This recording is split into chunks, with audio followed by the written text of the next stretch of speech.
Hi friends, welcome to Yashmita logs. ಎಲ್ಲರೂ ಹೇಗಿದ್ದೀರಾ? ಚೆನ್ನಾಗಿದ್ದೀರಾ ಅಂತ ಅಂದ್ಕೊಂಡಿದ್ದೀನಿ. ವಿಡಿಯೋನ ಸ್ಕಿಪ್ ಮಾಡದೆ ಕೊನೆವರೆಗೂ ನೋಡಿ, ಹಾಗೆ ಸಬ್ಸ್ಕ್ರೈಬ್ ಮಾಡೋದನ್ನು ಮರಿಬೇಡಿ. ಯಾರೆಲ್ಲ ಸಬ್ಸ್ಕ್ರೈಬ್ ಮಾಡ್ದೇ ವಿಡಿಯೋ ನೋಡ್ತಾ ಇದ್ದೀರೋ ಅವರೆಲ್ಲ ದಯವಿಟ್ಟು ಸಬ್ಸ್ಕ್ರೈಬ್ ಮಾಡ್ಕೊಂಡು ನೋಡಿ. ನಾನಿವತ್ತು ನಿಮಗೆ ಹುರುಳಿಕಾಳು ಬಸ್ಸಾಂಬಾರು ಹೇಗೆ ಮಾಡೋದು ಅಂತ ತೋರಿಸ್ತಾ ಇದ್ದೀನಿ. ಇದು ಮುದ್ದೆ ಜೊತೆ ರೈಸ್ ಜೊತೆ ತುಂಬಾ ಚೆನ್ನಾಗಿರುತ್ತೆ. ರುಚಿಯಂತೂ ತುಂಬ ಅದ್ಭುತವಾಗಿರುತ್ತೆ. ಹುರುಳಿಕಾಳಿಂದ ತುಂಬ ಹೆಲ್ತ್ ಬೆನಿಫಿಟ್ಸ್ ಇದೆ. ಇವಾಗ ನಾನು ಹುರುಳಿಕಾಳನ್ನ ನೆನೆಸ್ಕೊಂಡು ಇಟ್ಕೊಂಡಿದ್ದೆ. ಅದನ್ನು ನಾನಿಲ್ಲಿ ವಾಶ್ ಮಾಡಿಕೊಂಡು ಕುಕ್ಕರಲ್ಲಿ ಹಾಕ್ಕೊಂಡಿದ್ದೀನಿ. ಅದಾದ ನಂತರ ರುಚಿಗೆ ತಕ್ಕಷ್ಟು ಉಪ್ಪನ್ನ ಸೇರಿಸ್ಕೊಳ್ತಾ ಇದ್ದೀನಿ. ಒಂದ್ಸರಿ ಎಲ್ಲದನ್ನು ಈ ಥರ ಮಿಕ್ಸ್ ಮಾಡ್ಕೊಳ್ತೀನಿ. ಮಿಕ್ಸ್ ಮಾಡ್ಕೊಂಡ ನಂತರ ನಾನು ಲಿಡ್ನ ಕ್ಲೋಸ್ ಮಾಡಿಬಿಟ್ಟು 2 ವಿಸಿಲ್ ಹಾಕಿಸ್ಕೊಳ್ತಾ ಇದ್ದೀನಿ. ಹುರುಳಿಕಾಳು ಅದ್ಭುತ ಮನೆಮದ್ದು. ಶುಗರ್ ಲೆವೆಲ್ನ ಕಡಿಮೆ ಮಾಡುತ್ತೆ. ಬಸ್ಸಾಂಬರ್ಗೆ ಫ್ರೈ ಮಾಡ್ಕೊಳ್ಳೋದಕ್ಕೆ ಬೇಕಾಗಿರೋಂಥ ಇಂಗ್ರೀಡಿಯೆಂಟ್ಸ್ನ ನೋಡೋಣ. ನಾನಿಲ್ಲಿ ಸ್ಮಾಲ್ ಸೈಜ್ 2 ಈರುಳ್ಳಿನ ಚಿಕ್ಕದಾಗಿ ಕಟ್ ಮಾಡ್ಕೊಂಡು ಇಟ್ಕೊಂಡಿದ್ದೀನಿ. ಹಾಗೆ ಸ್ವಲ್ಪ ಕೊತ್ತಂಬರಿ ಸೊಪ್ಪು ತೊಗೊಂಡಿದ್ದೀನಿ. ಹಾಗೆ 2 ಸ್ಮಾಲ್ ಸೈಜ್ ಟೊಮೊಟೊನ ಕಟ್ ಮಾಡಿ ಇಟ್ಕೊಂಡಿದ್ದೀನಿ. ಹಾಗೆ 1 ಗಡ್ಡೆ ಬೆಳ್ಳುಳ್ಳಿನ ಸಿಪ್ಪೆ ತೆಗೆದಿಟ್ಕೊಂಡಿದ್ದೀನಿ. ಹಾಗೆ 1-2 ಎಸಳು ಕರ್ಬೇವಿನ ಸೊಪ್ಪು, ಸ್ವಲ್ಪ ಹುಣಸೆಹಣ್ಣು. ಇವಾಗ ಹೇಗೆ ಮಾಡೋದು ಅಂತ ನೋಡೋಣ. ಒಂದು ಬಾಣಲಿಗೆ ನಾನು 2 ಸ್ಪೂನು ಆಯಿಲ್ ಹಾಕ್ಕೊಂಡು ಅದಕ್ಕಾದ ನಂತರ ನಾನು ಬೆಳ್ಳುಳ್ಳಿನ ಸೇರಿಸ್ಕೊಳ್ತಾ ಇದ್ದೀನಿ. ಬೆಳ್ಳುಳ್ಳಿ ಸ್ವಲ್ಪ ಲೈಟಾಗಿ ಬ್ರೌನ್ ಕಲರ್ ಬಂದಾದಮೇಲೆ ನಾನಿವಾಗ ಈರುಳ್ಳಿನ ಸೇರಿಸ್ಕೊಳ್ತಾ ಇದ್ದೀನಿ. ಇದನ್ನು ಮಿಕ್ಸ್ ಮಾಡ್ಕೊಳ್ತಾ ಫ್ರೈ ಮಾಡ್ಕೊಳ್ತೀನಿ ಲೈಟಾಗೆ ಬ್ರೌನ್ ಕಲರ್ ಬರೋವರೆಗೂ. ಅದಾದ ನಂತರ ನಾನಿಲ್ಲಿ ಕರ್ಬೇವಿನ ಸೊಪ್ಪನ್ನ ಸೇರಿಸ್ಕೊಳ್ತೀನಿ. ಹುರುಳಿಕಾಳು ಸೇವನೆ ಮಾಡೋದ್ರಿಂದ ಶೀತ, ಕೆಮ್ಮು, ಕಫನೂ ಕೂಡ ನಿವಾರಿಸುತ್ತೆ. ನೋಡಿ, ಇದೇ ಥರನೇ ಫ್ರೈ ಮಾಡ್ಕೊಳ್ತಾ ಇರಿ. ಅದಾದ ನಂತರ ಇಲ್ಲಿ ನಾನು ಟೊಮೊಟೊನ ಸೇರಿಸ್ಕೊಳ್ತಾ ಇದ್ದೀನಿ.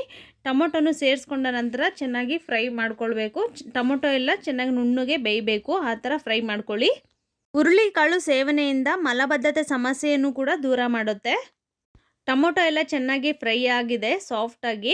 ಇವಾಗ ನಾನು ಲಾಸ್ಟಲ್ಲಿ ಕೊತ್ತಂಬರಿ ಸೊಪ್ಪು ಹಾಕ್ಕೊಂಬಿಟ್ಟು 1 ಮಿನಿಟ್ ಫ್ರೈ ಮಾಡ್ಕೊಳ್ತೀನಿ ಅಷ್ಟೇ. ಅದಾದ ನಂತರ ಇದನ್ನು ತಣ್ಣಗಾಗೋದಕ್ಕೆ ಸೈಡಲ್ಲಿ ಎತ್ತಿಡ್ತೀನಿ. ಇವಾಗ ನಾನು ಕುಕ್ಕರನ್ನು 2 ವಿಸಿಲು ಕೂಗಿಸ್ಕೊಂಡಿದ್ದೀನಿ. 2 ವಿಸಿಲ್ ಕೂಗಿದ ನಂತರ ಏರ್ ಫುಲ್ಲು ರಿಲೀಸ್ ಆಗಿದೆ. ಅದಾದ ನಂತರ ನಾನಿಲ್ಲಿ ಲಿಡ್ನ ಓಪನ್ ಮಾಡ್ತಾ ಇದ್ದೀನಿ. ನೋಡಿ, ಇವಾಗ ಹುರುಳಿಕಾಳು ಹೇಗೆ ಬೆಂದಿದೆ ಅಂತೇಳ್ಬಿಟ್ಟು ತೋರಿಸ್ತೀನಿ ನಿಮಗೆ. ನೋಡಿ, ತುಂಬ ಚೆನ್ನಾಗೇ ಬೆಂದಿದೆ. ಮತ್ತು ಜಾಸ್ತಿ ಬೆಂದು ಇಲ್ಲ, ಮೆತ್ತಗೂ ಆಗಿಲ್ಲ, ಮತ್ತು ಗಟ್ಟಿಯಾಗೂ ಇಲ್ಲ. ಚೆನ್ನಾಗೆ ಹಿಂಗೆ ಇಚ್ಕಿದ್ರೆ ನೋಡಿ ಬೇಳೆ ಎಲ್ಲ ಇದಾಗ್ತಾಯಿದೆ, ಸ್ಮ್ಯಾಶ್ ಆಗ್ತಾಯಿದೆ. ತುಂಬ ಚೆನ್ನಾಗಿ ಫ್ರೈ ಆಗಿದೆ. ನೀವು ಕೂಡ ಇದೇ ರೀತಿಯಾಗಿ ಫ್ರೈ ಮಾಡ್ಕೊಳ್ಳಿ. ನೀವೇನಾದರೂ ಹುರುಳಿಕಾಳು ನೆನೆಸಿಲ್ಲಪ್ಪ ಅಂತಂದರೆ ಒಂದು 4-5 ವಿಸಿಲು ಬರಬೇಕಾಗುತ್ತೆ. ಹಾಗೆ ಗ್ಯಾಸ್ ಎಲ್ಲ ಹೋದ್ಮೇಲೆ ನೀವು ಓಪನ್ ಮಾಡಿ ಲಿಡ್ನ, ಹಾಗೆ ಓಪನ್ ಮಾಡಬೇಡಿ. ಹುರುಳಿಕಾಳು ಸೇವನೆ ಮಾಡೋದ್ರಿಂದ ದೇಹದಲ್ಲಿರೋ ಕೊಲೆಸ್ಟ್ರಾಲ್ ಮಟ್ಟವನ್ನು ಕಡಿಮೆ ಮಾಡುತ್ತೆ. ಇಲ್ಲಿ ನಾನು ಸ್ಮಾಲ್ ಹೋಲ್ಸ್ ಇರೋವಂಥ ಬೌಲ್ನ ತೊಗೊಂಡಿದ್ದೀನಿ. ಅದ್ರ ಕೆಳಗಡೆ ಒಂದು ಪಾತ್ರೆ ಇಟ್ಕೊಂಡಿದ್ದೀನಿ. ಇವಾಗ ನಾನು ಹುರುಳಿಕಾಳನ್ನ ಇದರಲ್ಲಿ ಸೇರಿಸ್ಕೊಳ್ತಾ ಇದ್ದೀನಿ. ಇವಾಗ ನೀರೆಲ್ಲನೂ ಸಪ್ರೇಟ್ ಆಗುತ್ತೆ, ಕಾಳೆಲ್ಲನೂ ಸಪ್ರೇಟ್ ಆಗುತ್ತೆ.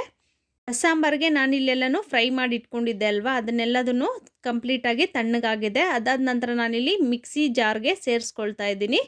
ಅದಾದ ನಂತರ ನಾನಿಲ್ಲಿ 2 ಸ್ಪೂನಷ್ಟು ಬೇಯಿಸಿರೋಂಥ ಹುರುಳಿಕಾಳನ್ನ ಸೇರಿಸ್ಕೊಳ್ತಾ ಇದ್ದೀನಿ.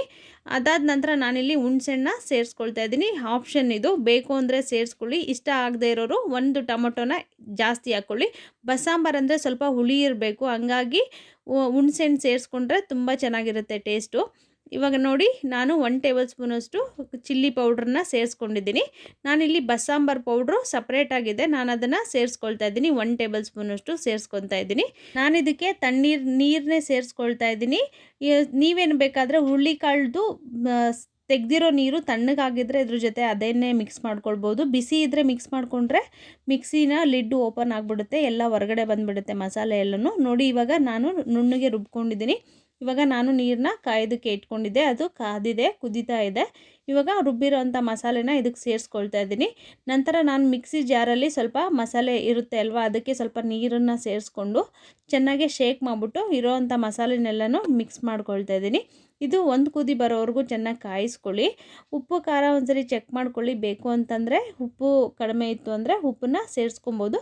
ಖಾರನೂ ಇನ್ನೂ ಸ್ವಲ್ಪ ಬೇಕು ಅಂದರೆ ಬೇಕಾದರೆ ಖಾರದ ಪುಡಿನೂ ಇದ್ರೊಟ್ಟಿಗೆ ಮಿಕ್ಸ್ ಮಾಡ್ಕೊಳ್ಬೋದು. ಬಸ್ಸಾಂಬಾರನ್ನ ಜಾಸ್ತಿ ಕಾಯಿಸ್ಬೇಕಂತ ಏನಿಲ್ಲ, ಇಷ್ಟು ಕಾಯಿಸಿದರೆ ಸಾಕಾಗುತ್ತೆ. ಎಲ್ಲ ಮಸಾಲೆ ಮಿಕ್ಸ್ ಮಾಡ್ಕೊಂಡ್ಮೇಲೆ 2-3 ನಿಮಿಷ 1 ಕುದಿ ಬರೋವರೆಗೂ ಕಾಯಿಸ್ಕೊಂಡ್ರೆ ಸಾಕು. ನಾನಿಲ್ಲಿ 1 ಟೇಬಲ್ ಸ್ಪೂನ್ ಆಯಿಲ್ ಹಾಕ್ಕೊಂಡಿದ್ದೀನಿ, ಅರ್ಧ ಟೇಬಲ್ ಸ್ಪೂನ್ ಸಾಸಿವೆ, ಅರ್ಧ ಟೇಬಲ್ ಸ್ಪೂನ್ ಜೀರಿಗೆ, ಹಾಗೆ ಇಲ್ಲಿ ಕರ್ಬೇವಿನ ಸೊಪ್ಪನ್ನು ಹಾಕ್ಕೊಂಡು ಒಗ್ಗರಣೆ ಮಾಡ್ಕೊಂಡಿದ್ದೀನಿ. ನೋಡಿ, ಇವಾಗ ಒಗ್ಗರಣೆನ ಈ ಸಾಂಬಾರು ಜೊತೆ ಮಿಕ್ಸ್ ಮಾಡ್ಕೊಳ್ತಾ ಇದ್ದೀನಿ. ಹುರುಳಿಕಾಳು ಸಾಂಬಾರು ಅಂದರೆ ತುಂಬಾ ಚೆನ್ನಾಗಿರುತ್ತೆ. ಮೊಳಕೆ ಕಾಳು ಸಾಂಬಾರು ಆಗ್ಬೋದು, ಮಸಾಲೆ ಸಾಂಬಾರು ಆಗ್ಬೋದು, ಈ ಥರ ಬಸ್ಸಾಂಬಾರು ಆಗ್ಬೋದು, ಯಾವುದೇ ರೀತಿಯ ಸಾಂಬಾರು ಮಾಡಿಕೊಂಡು ಹುರುಳಿಕಾಳು ಸೇವನೆ ಮಾಡೋದ್ರಿಂದ ತುಂಬಾ ಒಳ್ಳೆಯದು ಹೆಲ್ತ್ಗೆ. ಇವಾಗ ನಾನು ಪಲ್ಯಕ್ಕೆ ಒಗ್ಗರಣೆ ಮಾಡ್ಕೊಳ್ತಾ ಇದ್ದೀನಿ. ಎಣ್ಣೆ ತೊಗೊಂಡಿದ್ದೀನಿ, ಸಾಸಿವೆ ಜೀರಿಗೆ, ಹಾಗೆ ಒಂದು 2ರಿಂದ 3 ಈರುಳ್ಳಿನ ಕಟ್ ಮಾಡಿ ಇಟ್ಕೊಂಡಿದ್ದೀನಿ, ಹಾಗೆ ಬೆಳ್ಳುಳ್ಳಿನೂ ಕೂಡ ಚಿಕ್ಕ ಚಿಕ್ಕ ಪೀಸಾಗಿ ಕಟ್ ಮಾಡಿ ಇಟ್ಕೊಂಡಿದ್ದೀನಿ, ಹಾಗೆ ಕರಿಬೇವಿನ ಸೊಪ್ಪು, ಹಾಗೆ ರುಚಿಗೆ ತಕ್ಕಷ್ಟು ಉಪ್ಪು, ಹಾಗೆ ಸ್ವಲ್ಪ ಖಾರದ ಪುಡಿನ ತೊಗೊಂಡಿದ್ದೀನಿ. ಇವಾಗ ಅದೇ ಬಾಣಲಿನ ನಾನು ವಾಶ್ ಮಾಡಿಕೊಂಡು ಇವಾಗ ಪಲ್ಯಗೆ ಒಗ್ಗರಣೆ ಮಾಡ್ಕೊಳ್ಳೋದಕ್ಕೆ ಬಾಣಲಿ ಕಾದ ನಂತರ ಎಣ್ಣೆನ ಸೇರಿಸ್ಕೊಂಡಿದ್ದೀನಿ. ಎಣ್ಣೆ ಕಾದ ನಂತರ ಇವಾಗ ಸಾಸಿವೆ ಜೀರಿಗೆನ ಸೇರಿಸ್ಕೊಂಡಿದ್ದೀನಿ. ಅದೇ ನಂತರ ನಾನಿಲ್ಲಿ ಒಂದು 10ರಿಂದ 12 ಎಸಳು ಬೆಳ್ಳುಳ್ಳಿನ ಸಿಪ್ಪೆ ತೆಗೆದಿಟ್ಕೊಂಡಿದ್ದೆ, ಅದನ್ನು ಸ್ಲೈಸ್ ಆಗಿ ಚಿಕ್ಕದಾಗಿ ಕಟ್ ಮಾಡಿಕೊಂಡು ಒಗ್ಗರಣೆಯಲ್ಲಿ ಆಯಿಲಲ್ಲಿ ಫ್ರೈ ಮಾಡ್ಕೊಂಡಿದ್ದೀನಿ ಬ್ರೌನ್ ಕಲರ್ ಬರೋವರೆಗೂ. ಈ ಥರ ಹಾಕ್ಕೊಳ್ಳೋದ್ರಿಂದ ಟೇಸ್ಟ್ ಅಂತೂ ತುಂಬಾ ಚೆನ್ನಾಗಿರುತ್ತೆ. ಬೆಳ್ಳುಳ್ಳಿ ಬ್ರೌನ್ ಕಲರ್ ಫ್ರೈ ಆದರೆ ತುಂಬಾ ಟೇಸ್ಟ್ ಇರುತ್ತೆ, ಹಂಗಾಗಿ ನಾನು ಸೇರಿಸ್ಕೊಂಡಿದ್ದೀನಿ. ಇವಾಗ ನಾನು ಈರುಳ್ಳಿನ ಸೇರಿಸ್ಕೊಂಡು ಚೆನ್ನಾಗಿ ಫ್ರೈ ಮಾಡ್ಕೊಳ್ತಾ ಇದ್ದೀನಿ. ಮಧ್ಯದಲ್ಲಿ ನಾನು ಕರಿಬೇವಿನ ಸೊಪ್ಪನ್ನು ಸೇರಿಸ್ಕೊಂಡಿದ್ದೀನಿ. ಸ್ವಲ್ಪ ಫ್ರೈ ಆದ ನಂತರ ಈರುಳ್ಳಿನ ಇವಾಗ ಅದಕ್ಕೆ ರುಚಿಗೆ ತಕ್ಕಷ್ಟು ಉಪ್ಪನ್ನು ಸೇರಿಸ್ಕೊಳ್ತಾ ಇದ್ದೀನಿ. ಈರುಳ್ಳಿನ ಗೋಲ್ಡನ್ ಬ್ರೌನ್ ಬರೋವರೆಗೂ ಚೆನ್ನಾಗಿ ಫ್ರೈ ಮಾಡ್ಕೊಳ್ಳಿ, ಟೇಸ್ಟ್ ಅಂತೂ ತುಂಬ ಚೆನ್ನಾಗಿರುತ್ತೆ. ಹಾಗಾಗಿ ನಾನಿಲ್ಲಿ ಗೋಲ್ಡನ್ ಬ್ರೌನ್ ಬರೋವರೆಗೂ ಯಾವುದೇ ರೆಸಿಪಿ ಮಾಡಿದ್ರೂ ಅದೇ ಥರನೇ ಫ್ರೈ ಮಾಡ್ಕೊಳ್ತೀನಿ. ನಂತರ ನಾನಿಲ್ಲಿ ಚಿಲ್ಲಿ ಪೌಡ್ರನ್ನ ಹಾಕ್ಕೊಳ್ತಾ ಇದ್ದೀನಿ. ನೀವು ಬೇಕಾದರೆ ಹಸಿಮೆಣಸಿನ್ಕಾಯಿ ಕೂಡ ಯೂಸ್ ಮಾಡ್ಕೋಬೋದು. ನಾನಿಲ್ಲಿ ಬಸ್ಸಾಂಬಾರ್ಗೆ ಯಾವಾಗ್ಲೂ ಚಿಲ್ಲಿ ಪೌಡ್ರನ್ನೇ ಹಾಕ್ಕೊಳ್ಳೋದು, ಹಸಿಮೆಣಸಿನ್ಕಾಯಿ ಅಷ್ಟಾಗಿ ಏನು ಯೂಸ್ ಮಾಡಲ್ಲ, ಚಿಲ್ಲಿ ಪೌಡ್ರ್ ಜಾಸ್ತಿ ಯೂಸ್ ಮಾಡ್ಕೊತೀವಿ. ಇದು ಚೆನ್ನಾಗಿ ಫ್ರೈ ಆದ ನಂತರ ನಾನಿಲ್ಲಿ ಬೆಂದಿರೋಂಥ ಕಾಳನ್ನ ಇದ್ರ ಜೊತೆ ಹಾಕ್ಕೊಂಡು ಮಿಕ್ಸ್ ಮಾಡ್ಕೊಳ್ತಾ ಇದ್ದೀನಿ. ಇದನ್ನು ಚೆನ್ನಾಗಿ ಮಿಕ್ಸ್ ಮಾಡ್ಕೊಳ್ಳಿ. ಉಪ್ಪು ಖಾರ ಎಲ್ಲ ಒಂದ್ಸರಿ ಚೆಕ್ ಮಾಡ್ಕೊಳ್ಳಿ. ಏನಾದರೂ ಉಪ್ಪು ಬೇಕು ಅಂತಂದರೆ ಸ್ವಲ್ಪ ಉಪ್ಪನ್ನು ಸೇರಿಸ್ಕೊಳ್ಳಿ. ನಾನಿಲ್ಲಿ ಕೊಬ್ಬರಿನ ಒಂದು ಅರ್ಧ ಚಿಪ್ ಕೊಬ್ಬರಿನ ಚೆನ್ನಾಗಿ ತುರಿದ್ಬಿಟ್ಟು ಇಟ್ಕೊಂಡಿದ್ದೆ. ನಿಮ್ಗೇನಾದರೂ ಬೇಕು ಅಂತಂದರೆ ಪಲ್ಯಗೆ ಕೊಬ್ಬರಿನ ಯೂಸ್ ಮಾಡ್ಕೊಳ್ಬೋದು. ಸಪೋಸ್ ಬೇಡ ನನಗಿಷ್ಟ ಆಗಲ್ಲ ಅನ್ನೋರು ಸ್ಕಿಪ್ ಕೂಡ ಮಾಡ್ಬೋದು. ನೋಡಿ, ಎಲ್ಲ ಮಿಕ್ಸ್ ಮಾಡಿದ ನಂತರ ನಾನಿಲ್ಲಿ ಲಾಸ್ಟಲ್ಲಿ ಕೊತ್ತಂಬರಿ ಸೊಪ್ಪು ಹಾಕ್ಕೊಳ್ತಾ ಇದ್ದೀನಿ. ಕೊತ್ತಂಬರಿ ಸೊಪ್ಪು ಹಾಕ್ಕೊಂಡ್ರೆ ನೋಡೋಕ್ಕೂ ಚೆನ್ನಾಗಿರುತ್ತೆ, ಟೇಸ್ಟ್ ಕೂಡ ತುಂಬ ಚೆನ್ನಾಗಿರುತ್ತೆ. ಕೆಲವೊಬ್ಬರಿಗೆ ಇಷ್ಟ ಆಗಲ್ಲ ಕೊತ್ತಂಬರಿ ಸೊಪ್ಪು ಅನ್ನೋರು ಅವ್ರು ಅದನ್ನು ಸ್ಕಿಪ್ ಮಾಡ್ಕೊಳ್ಬೋದು. ನೋಡಿ, ಚೆನ್ನಾಗಿ ಮಿಕ್ಸ್ ಮಾಡ್ಕೊಳ್ಳಿ. ಲೋ ಫ್ಲೇಮ್ ಇಟ್ಕೊಂಡು, ಹೈ ಫ್ಲೇಮು ಇಟ್ಕೊಂಡು ಮಿಕ್ಸ್ ಮಾಡೋದೇನು ಬೇಕಾಗಿಲ್ಲ, ಯಾಕಂದರೆ ಕಾಳೆಲ್ಲ ಚೆನ್ನಾಗಿ ಬೆಂದಿರೋದ್ರಿಂದ ಏನು ಹೈ ಫ್ಲೇಮ್ ಇಟ್ಕೊಂಡು ಇದು ಮಾಡಬೇಕಂತ ಏನಿಲ್ಲ. ಮೀಡಿಯಮ್ ಫ್ಲೇಮಲ್ಲೇ ಚೆನ್ನಾಗಿ ಮಿಕ್ಸ್ ಮಾಡ್ಕೊಳ್ಳಿ ಸಾಕು. ನೋಡಿ, ಇವಾಗ ನಾನಿಲ್ಲಿ ಕೊಬ್ಬರಿನ ಮಿಕ್ಸ್ ಮಾಡ್ಕೊಳ್ತಾ ಇದ್ದೀನಿ ಸೇರಿಸ್ಕೊಂಡು. ಈಗ ಬೇಕು ಅಂದರೆ ನೀವು ಅದನ್ನು ಸೇರಿಸ್ಕೊಳ್ಬೋದು, ಬೇಡ ಅಂದವರು ಸ್ಕಿಪ್ ಮಾಡ್ಬೋದು. ಹುರುಳಿಕಾಳ್ದು ಪಲ್ಯ ಹಂಗೇ ಚೆನ್ನಾಗಿರುತ್ತೆ, ಕೊಬ್ಬರಿ ಹಾಕಿದರೆ ಇನ್ನೂ ಸ್ವಲ್ಪ ಚೆನ್ನಾಗಿರುತ್ತೆ ಟೇಸ್ಟು. ಇಷ್ಟ ಆಗೋರಿಗೆ ಇಷ್ಟ ಆಗುತ್ತೆ, ಕೆಲವೊಬ್ಬರಿಗೆ ಇಷ್ಟನೇ ಆಗಲ್ಲ.